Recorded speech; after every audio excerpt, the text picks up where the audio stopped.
Good morning, everyone. Today we will be learning about Anna Mae Bullock. And for those of you who don't know who Anna Mae Bullock is, she was born Anna Mae Bullock and took on the stage name Tina Turner when she became a singing artist with the group The Kings of Rhythm with Ike Turner. So she was born November 26, 1939. She has two sisters that you don't really hear much about. You only hear really about one of her sisters, I assume because the other sister passed away at the age of 19. So there's not much that you would hear about that sister. As a child, her whole family picked cotton together, and granted it's 2023 and she was born in 1939, that still sounds unheard of to me, just to have someone say, yes, my whole family and I picked cotton.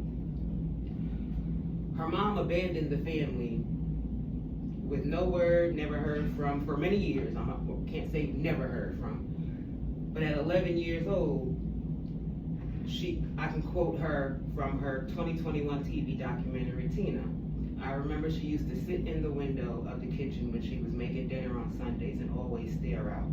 I thought she was so pretty. I used to just watch her, and one day she just wasn't in that window. She was never in it again. Daddy came home and sort of panicked, and then he left. So at 11 years old, again, her mom abandoned the family and ended up living with her grandma Gigi. Thank goodness for her. Her older sister introduced her to the Kings of Rhythm and Ike Turner at a concert, and that's where she was given the microphone and she sang her heart out, and that is the night she became Tina Turner. Before you know it, she was a 21-year-old mother of 4. Wow.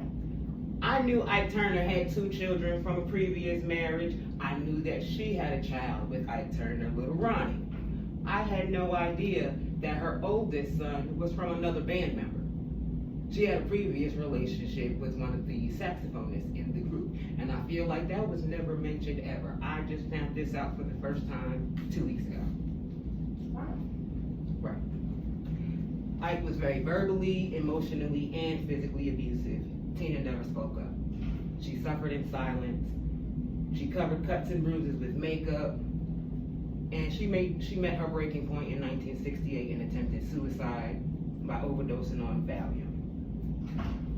She had not yet decided whether she was going to stay or leave. She was very loyal to the group. She was very loyal to Ike. She enjoyed singing. She enjoyed the lifestyle. Of course, she didn't enjoy the abuse and felt like she had nowhere to turn to or for anyone to understand what she was going through. Again, she just suffered in silence. Finally, one fateful day in 1976, during a car ride, her and Ike got into a tumultuous fight. The only thing that was different this time is she fought back. For the first time ever, she stood up for herself. He didn't take it light on her. It didn't make it any easier for her. She ended up running from that vehicle, bruised and battered, to a hotel and explained who she was. She had less than 40 cents in her pocket and a mobile card. The manager was proud to help.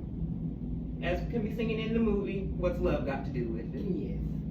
I always wondered if the depiction in the movie had any reality to it. It absolutely did. She filed for divorce that same year, citing irreconcilable differences. She left the marriage with only her stage name. She was a devout Christian that turned to Buddhism because it taught to her by Valerie Bishop. She said chanting made her feel stronger and less afraid for her future. Her first solo album, Tina Turns the Country On, in 1974. From there, she had 9 studio albums, 2 live albums, 72 singles, and my all-time favorite song, What's Love Got to Do with It? Mine too. I can watch the movie all day, I can listen to the song all day, I can watch her perform it live all day. Like they say, she had some killer legs. She married German record producer Erwin Bach in 2013 after 27 years together. It seems as though she took her time with this relationship after the failed situation with Ike Turner. Unfortunately, she died May 24, 2023 at the age of 83. She will always be a legend and hopefully makes women that are oppressed in their relationship or abused stand up for themselves and seek help. There's always someone out there willing to help. I thank y'all very much. Thank you.